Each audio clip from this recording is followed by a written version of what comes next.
ScouterStan. Just wanted to check in and talk about this thing between crossover and arrow of light. There seems to be a little confusion over what's the difference between the two because they're done together so often. A lot of times, this can be very confusing for not only packs, but troops too. And with that, please, if you're with a troop, do not skip this.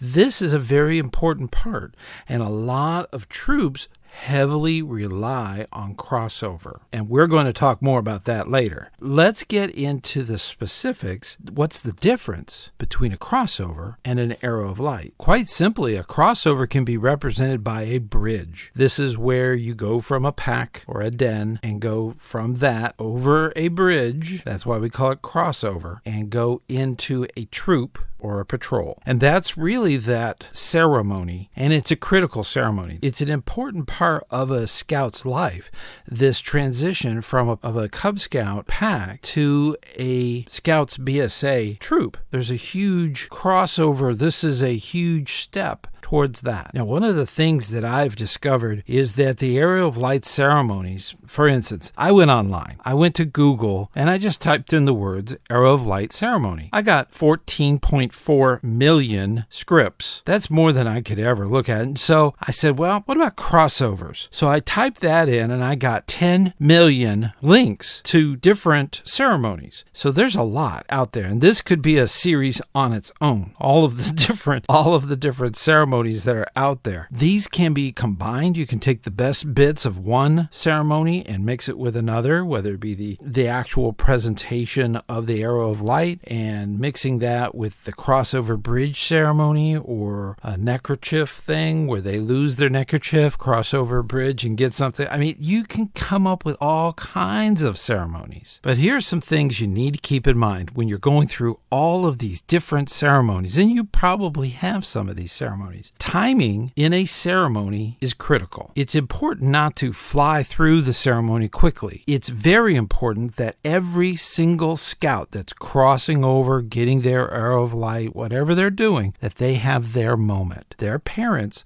would like to take pictures for their grandparents. Their grandparents would like to take pictures of their, and so on. It's extremely important that they have their moment. And with that, you have to also keep the whole program going. A lot of times, little ones, tigers and lions, they can't handle a 90-minute ceremony, no matter how many are going through it. For instance, older people can't take it either. So, that's something to consider. Another big thing to consider, especially if you have a traditional ceremony. Ask yourself, is this tradition or is just the way we do it? I know that when I was a Cub Scout, I really enjoyed all of the really unique ceremonies. Now, if your ceremonies are so repeated over and over again, a lot of the younger scouts, as they're going through the ranks, they've seen them before, so they're bored by it by the time they're involved. So mixing it up is a great idea. Now, when you're mixing the crossover with arrow of light or the arrow of light with a crossover and mixing those scripts back and forth, don't forget to think about staging. You have to think out, where are people going to be? Where do you want the audience focus to be? These are very important questions.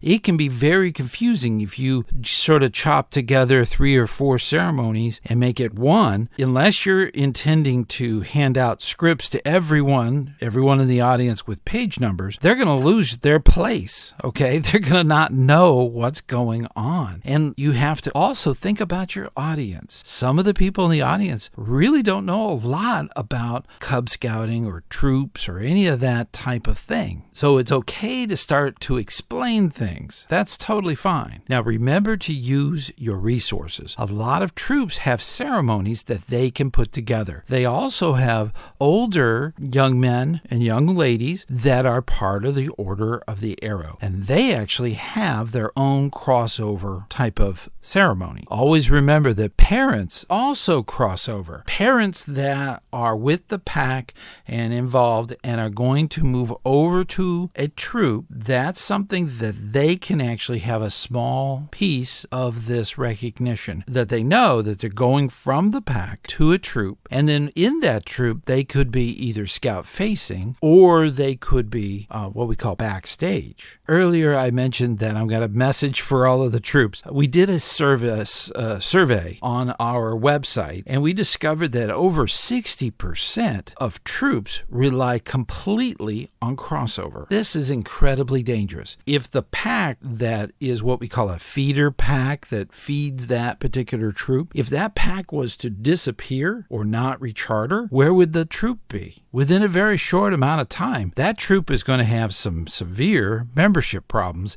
if they rely only on crossover. That is a dangerous place to put all of your eggs in one basket. Thank you so much for joining me talking about the differences between crossover and arrow of light. Scouting is a wonderful adventure, and this is a huge part and a major part for a lot of Cub Scouts, a lot of the arrow of light Webelos.